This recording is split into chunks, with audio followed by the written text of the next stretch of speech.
ಎಲ್ರಿಗೂ ನಮಸ್ಕಾರ. ಮ್ಯಾಮ್ ಸ್ನೇಹಿತಿಗೆ ನಿಮ್ಮೆಲ್ಲರಿಗೂ ಸ್ವಾಗತ. So it's been so long ನಾವು ಯಾವುದು ಎಸ್ಸೆ ಟಾಪಿಕ್ ಮಾಡಿರಲಿಲ್ಲ. ಸೊ ಹಾಗಾಗಿ ಇನ್ನೇನು PSI ESI ಎಕ್ಸಾಮ್ಸು ಆದಷ್ಟು ಬೇಗ ಬರುತ್ತೆ ಅಂತ ಹೇಳಿ ಸುದ್ದಿ ಇದೆ. ಸೊ ಹಾಗಾಗಿ ನಾವು ಎವ್ರಿ ವೀಕ್ ಒಂದೊಂದು ಎಸ್ಸೆ ಮಾಡಲೇಬೇಕು. ಮಿಸ್ ಆಗಿಬಿಟ್ಟಿತ್ತು. It's been many days I couldn't upload weekly once essay. So ಇವಾಗ ಗವರ್ನರ್ ಟಾಪಿಕ್ಕು ತುಂಬ ನ್ಯೂಸಲ್ಲಿದೆ. ನಾನು ನಿಮಗೆ ಇನ್ಫಾರ್ಮೇಷನ್ ಹೆಂಗೆ ಗ್ಯಾದರ್ ಮಾಡಬೇಕು, ಎಲ್ಲಿ ಹೇಗೆ ಬರಿಬೇಕು ಅಂತ ಹೇಳ್ಕೊಡ್ತೀನಿ. ಬಿಕಾಸ್ ನಾನು ಯಾವುದೂ ಇನ್ಫಾರ್ಮೇಷನ್ ನಿಮಗೆ ಸ್ಲೈಡ್ಸಲ್ಲಾಗಲಿ ಇನ್ನೊಂದರಲ್ಲಾಗಲಿ ಹೇಳಿಲ್ಲ. ಯಾಕಂತಂದರೆ ಗವರ್ನರ್ ಮೇಲೆ ಈ ಸಲ PSI ಅಲ್ಲಿ ಮತ್ತು ESI ಅಲ್ಲಿ ಒಂದು ಕ್ವಶನ್ ಬರುವ ಸಾಧ್ಯತೆ ಹೆಚ್ಚಿರುತ್ತೆ ಅಲ್ವಾ? ಯಾಕೆ ಹೇಳಿ? ರೀಸೆಂಟಾಗಿ ಏನೇನು ನ್ಯೂಸ್ ಆಗ್ತಿದೆ ಗವರ್ನರ್ದು? ತಮಿಳ್ನಾಡು ಗವರ್ಮೆಂಟು ಸುಪ್ರೀಂ ಕೋರ್ಟ್ಗೆ ಹೋದ್ರಲ್ವಾ? ತಮಿಳ್ನಾಡು ಗವರ್ಮೆಂಟು ಸುಪ್ರೀಂ ಕೋರ್ಟ್ಗೆ ಹೋದ್ರು. ಏನಕ್ಕೆ? 10 ಬಿಲ್ಸ್ ರಿಟರ್ನ್ ಕಳಿಸಿದ್ದಾರೆ ಗವರ್ನರು ಅಂತ.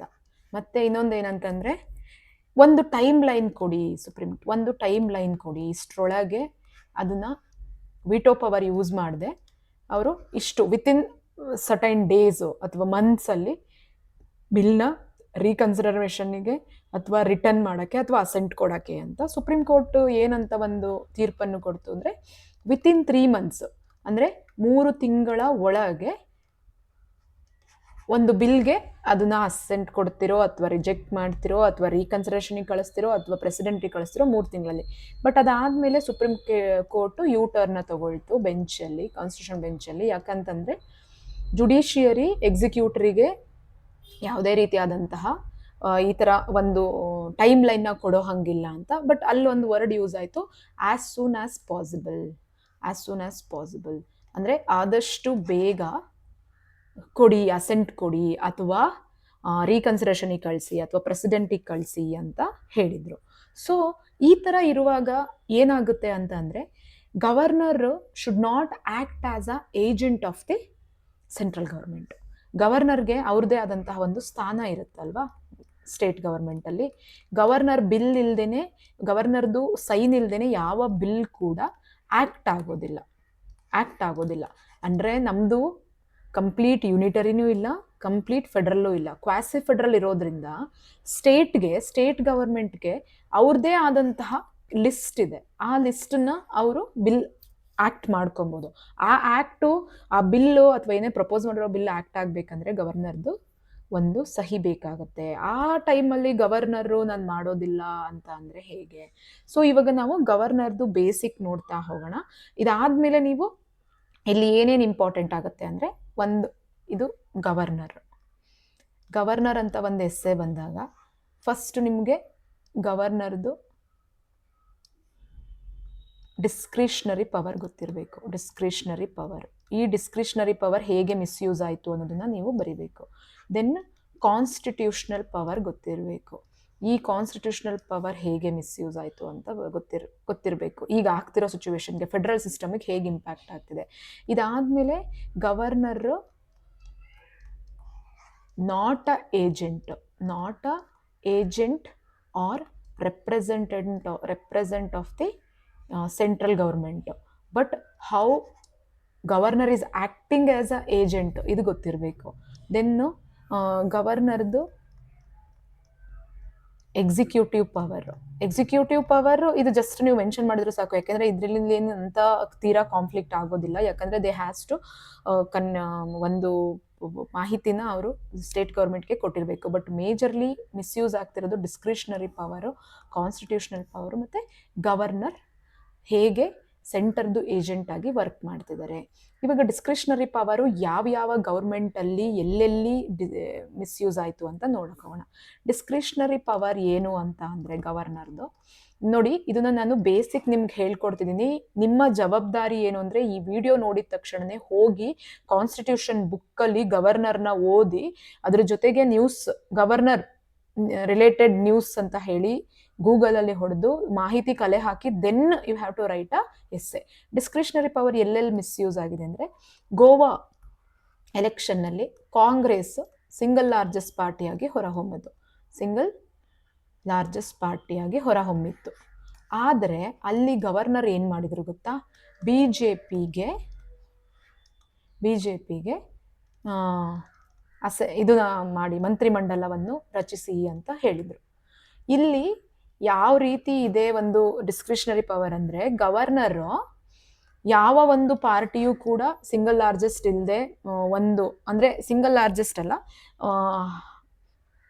Half of the more than half, ಇವಾಗ 50 ಸೀಟ್ ಇದೆ ಅಂದರೆ 26 ಸೀಟ್ ತೆಗೆದವರು ಇದನ್ನ ಮಾಡ್ಬೋದಲ್ವಾ, ರಾಜ್ಯ ಒಂದು ಅಸೆಂಬ್ಲಿನ ಅವರು ಇದು ಮಾಡ್ಕೊಬೋದು, ಮುಖ್ಯಮಂತ್ರಿನ ಅವರು ಅಥವಾ ಸರ್ಕಾರನ ಅವರು ರಚಿಸ್ಬೋದು.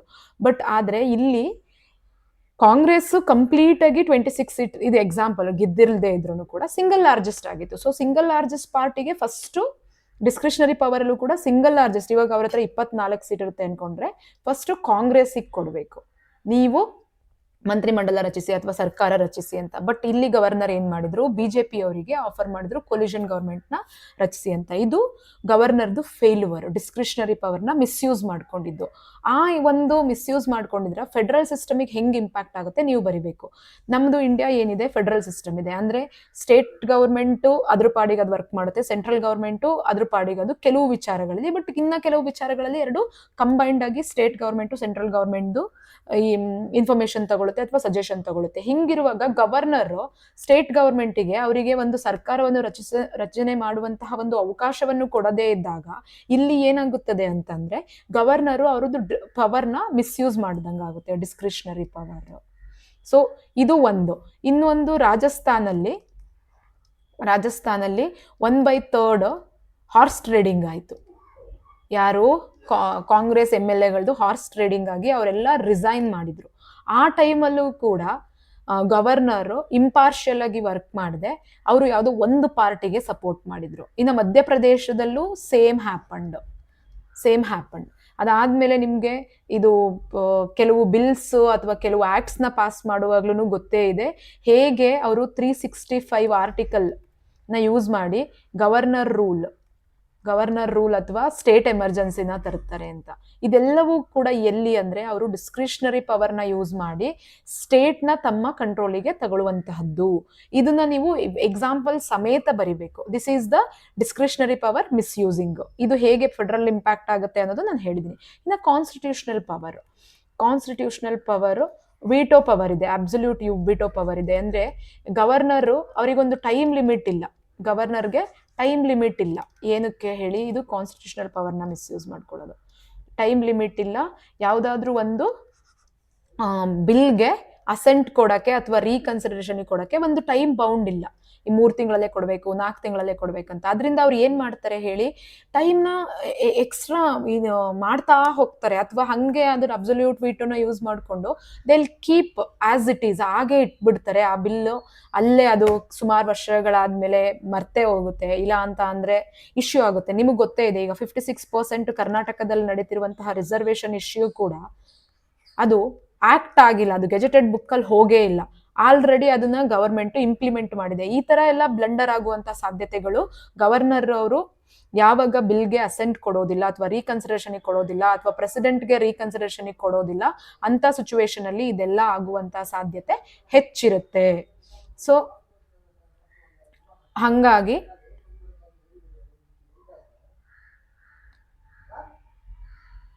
ಅದೊಂದು ರೀಸನ್ ಇಂದ ನೀವೇನ್ ಮಾಡ್ಬೇಕು ಅಂತಂದ್ರೆ ಇಲ್ಲಿ ಕಾನ್ಸ್ಟಿಟ್ಯೂಷನ್ ಪವರ್ ಹೇಗೆ ಮಿಸ್ಯೂಸ್ ಆಗುತ್ತೆ ಅನ್ನೋದು ನಿಮ್ಗೆ ಗೊತ್ತಿರಬೇಕು.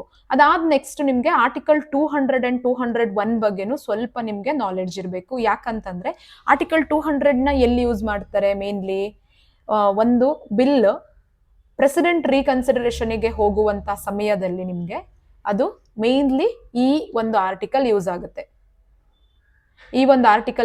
ಯಾವಾಗ ಅಂತ ಅಂದ್ರೆ ಪ್ರೆಸಿಡೆಂಟ್ ರೀಕನ್ಸಿಡರೇಷನ್ಗೆ ಒಂದು ಬಿಲ್ಲನ್ನ ಕನ್ಸಿಡರ್ ಮಾಡುವಾಗ ಪ್ರೆಸಿಡೆಂಟ್ ರೀಕನ್ಸಿಡರೇಷನ್ಗೆ ಅವರು ಕಳಿಸುವಂತ ಸಮಯದಲ್ಲಿ ಇವ್ರು ಏನ್ ಮಾಡ್ತಾರೆ, ಇದು ಎಷ್ಟು ಒಂದು ಅರ್ಜೆನ್ಸಿ ಇದೆ, ಎಮರ್ಜೆನ್ಸಿ ಇದೆ ಅನ್ನೋದನ್ನ ಅರ್ಥ ಮಾಡ್ಕೊಂಡ್ರೆ ಪ್ರೆಸಿಡೆಂಟ್ ರೀಕನ್ಸಿಡರೇಷನ್ಗೆ ಹೋದ್ರೆ ಮತ್ತೆ ಅಲ್ಲಿ ನಾವು ಯಾವುದೇ ರೀತಿಯಾದಂತಹ ಒಂದು ಪ್ರೆಷರ್ ಹಾಕೋ ಹಂಗಿಲ್ಲ. ಅವಾಗ ಏನಾಗುತ್ತೆ ಹೇಳಿ, ಪ್ರೆಷರ್ ಹಾಕಿದ್ರೆ ಅಲ್ಲೇನ್ ಪ್ರೆಸಿಡೆಂಟ್ ಏನ್ ಇಮಿಡಿಯೇಟ್ ಆಗಿ ನೋಡ್ತಾರ, ಎಷ್ಟೊಂದು ಬಿಲ್ಗಳಿರುತ್ತೆ. ಬಟ್ ಇಲ್ಲೂ ಕೂಡ ಒಂದು ರೀತಿಯ ಕಾನ್ಸ್ಟಿಟ್ಯೂಷನಲ್ ಪವರ್ನ ಮಿಸ್ಯೂಸ್ ಮಾಡ್ಕೊಂಡಂಗೆ, ನನ್ನ ಕೈಲಿ ಇದಕ್ಕೆ ಸಜೆಷನ್ ಕೊಡಕ್ ಆಗ್ತಿಲ್ಲ, ಸೊ ಹಂಗಾಗಿ ನಾನು ಈ ಬಿಲ್ನ ಪ್ರೆಸಿಡೆಂಟಿಗೆ ಇಡ್ತಾ ಇದ್ದೀನಿ ಅಂತ ಹೇಳಿ ಅಲ್ಲೂ ಕೂಡ ಅವರು ಕಾರ್ಯದಿಂದ ಎಸ್ಕೇಪ್ ಆದಂಗೆ. ಬಟ್ ಪ್ರಾಬ್ಲಮ್ ಯಾರಿಗಾಗುತ್ತೆ, ಸ್ಟೇಟ್ ಗವರ್ಮೆಂಟ್ ಯಾವುದೇ ರೀತಿಯಾದಂತಹ ಒಂದು ಗವರ್ನರ್ ಇಂಪಾರ್ಷಿಯಲ್ ಆಗಿ ವರ್ಕ್ ಮಾಡಿಲ್ಲ ಅಂತಂದ್ರೆ ಅದ್ರ ಇಂಪ್ಯಾಕ್ಟ್ ಆಗೋದು ಸ್ಟೇಟ್ ಗವರ್ಮೆಂಟಿಗೆ ಹೊರತು ಸೆಂಟ್ರಲ್ ಗವರ್ಮೆಂಟಿಗೆಲ್ಲ. ಯಾಕಂದ್ರೆ ಈಗ ಮೇಲೆ ಸೆಂಟ್ರಲ್ ಗವರ್ಮೆಂಟ್ ಮತ್ತೆ ಸ್ಟೇಟ್ ಗವರ್ಮೆಂಟ್ ಇರುವಂತಹ ಪಾರ್ಟಿಗಳು ಚೇಂಜ್ ಆದಾಗ, ಎರಡು ಡಿಫ್ರೆಂಟ್ ಪಾರ್ಟೀಸ್ ಇದ್ದಾಗ ಈ ತರ ಎಲ್ಲ ಪ್ರಾಬ್ಲಮ್ಸ್ ಬರುತ್ತೆ. ಬಟ್ ನಮ್ಮ ಕಾನ್ಸ್ಟಿಟ್ಯೂಷನ್ ಅಸೆಂಬ್ಲಿಯಲ್ಲಿ ಈ ಒಂದು ಗವರ್ನರ್ ಒಂದು ಸ್ಥಾನವನ್ನು ತಂದಿಟ್ಟಿದ್ದೇನಕ್ಕೆ ಅಂದ್ರೆ ಅವನು ಅವರು ಸೆಂಟ್ರದು ಏಜೆಂಟ್ ಆಗಿ ಕೆಲಸ ಮಾಡ್ಲಿ ಅಂತಲ್ಲ. ಅದಕ್ಕೋಸ್ಕರನೇ ಒಂದು ಕಂಡೀಷನ್ ಕೂಡ ಇದೆ. ಅವರು ರೀಸೆಂಟ್ ಆಗಿ ಯಾವುದೇ ರೀತಿಯಾದಂತಹ ಎಲೆಕ್ಷನ್ ಕಂಟೆಸ್ಟ್ ಮಾಡೋದಾಗ್ಲಿ ಅಥವಾ ಯಾವುದೇ ರೀತಿಯ ಪಾರ್ಟಿಗೆ ಓಲೈಕೆ ಮಾಡೋದಾಗ್ಲಿ ಅಂತವ್ರನ್ನ ತಗೊಂಬಾರ್ದು ಅಂತಾನೆ ಒಂದು ರೂಲ್ ಇದೆ. But still it's happening. ಇದಾದ್ಮೇಲೆ ನೆಕ್ಸ್ಟ್ ನೀವು ನೆನ್ಪಿಟ್ಕೊಬೇಕಾಗಿರುವಂತಹ ಕೆಲವು ಸರ್ಕಾರಿಯ ಕಮಿಷನ್ ಬಗ್ಗೆ ಓದಬೇಕು ನೀವು. Punchhi commission these two talks about the governor and federal system of India, ಹೇಗೆ ಬ್ಯಾಲೆನ್ಸ್ ಮಾಡಬೇಕು ಅನ್ನೋದನ್ನ ಇದು ಹೇಳುತ್ತೆ. ನೀವು ಇದರಲ್ಲಿ ಒಂದು 5 ಪಾಯಿಂಟ್ ತಗೊಳ್ಳಿ. ಸೊ ನಿಮ್ಗೆ ಒಂದು ಸಬ್ಸ್ಟಾನ್ಶಿಯೇಟ್ ಮಾಡಕ್ಕೆ ಗೊತ್ತಾಗುತ್ತೆ ಹೆಂಗೆ ಸಬ್ಸ್ಟಾನ್ಶಿಯೇಟ್ ಮಾಡಬೇಕು ಏನು ಅಂತ ಹೇಳಿ. ನಾನು ಯಾಕೆ ಕಂಪ್ಲೀಟ್ ಆಗಿ ನಿಮ್ಗೆ ಇನ್ಫಾರ್ಮೇಶನ್ ಕೊಡೋದಿಲ್ಲ ಅಂದ್ರೆ ಎಸ್ಸೆನ ನೀವು ಬರಿಬೇಕು. Essay shows what you are and who you are. ನಾನು ಹೇಳೋದನ್ನೇ ಬರೆದ್ರೆ ನೀವು ಅದು ನನ್ನ ಎಸ್ಸೆ ಆಗುತ್ತೆ, not your essay. And then you have to mention certain cases. ಕೆಲವು ಕೇಸಸ್ನ ಇದ್ರ ರಿಲೇಟೆಡ್ ಮೆನ್ಷನ್ ಮಾಡ್ಬೇಕು. ಈಗ recent Tamil Nadu government versus government of India ಅಥವಾ ಸುಪ್ರೀಂ ಕೋರ್ಟ್ ಕೇಸ್ ಇತ್ತಲ್ಲ, ಅದನ್ನು ಮೆನ್ಷನ್ ಮಾಡ್ಬೋದು.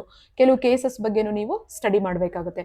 ಹಿಂಗೆ ಪ್ರತಿಯೊಂದು ಕೇಸು ಕಮಿಷನ್ನ ಒಂದು ಸ್ವಲ್ಪ ನೀವು ಮ್ಯಾನೇಜ್ ಮಾಡಿಕೊಂಡು ಬ್ಯೂಟಿಫುಲ್ ಆಗಿ ಓದ್ಕೊಂಡು ಸ್ವಲ್ಪ ಕನೆಕ್ಟ್ ಮಾಡಿ ಬರೆದ್ರೆ ಗವರ್ನರ್ ಮತ್ತೆ ಫೆಡರಲ್ ಸಿಸ್ಟಮ್, ಇದು ಗವರ್ನರ್ ಮಿಸ್ಯೂಸ್, ಅವ್ರು ಹೇಗೆ ಅವ್ರ ಪವರ್ನ ಮಿಸ್ಯೂಸ್ ಮಾಡ್ಕೊಂತಿದ್ದಾರೆ ಅಂತ ಕೇಳಿದ್ರು ಸೇಮು, ಫೆಡರಲ್ ಸಿಸ್ಟಮಿಗೆ ಹೇಗೆ ಇಂಪ್ಯಾಕ್ಟ್ ಆಗ್ತಿದೆ ಅಂದ್ರೂ ಸೇಮು, ಮತ್ತೆ ಗವರ್ನರ್ ರಿಫಾರ್ಮ್ ಏನಾದರೂ ಆಗ್ಬೇಕಾ ಅದರಲ್ಲಿ ಅಂತ ಬರೆದ್ರೆ ಎಲ್ಲದಕ್ಕೂ ಕೂಡ ಥಿಯರಿ ಸೇಮೇ ಇದೆ. ಬಟ್ ನೀವು ಅದನ್ನ ಹೆಂಗೆ ಬರಿತೀರಾ ಅನ್ನೋದ್ರ ಮೇಲೆ ನಿಮ್ಮ ಎಸ್ಸೆ ನಿಂತಿರುತ್ತೆ.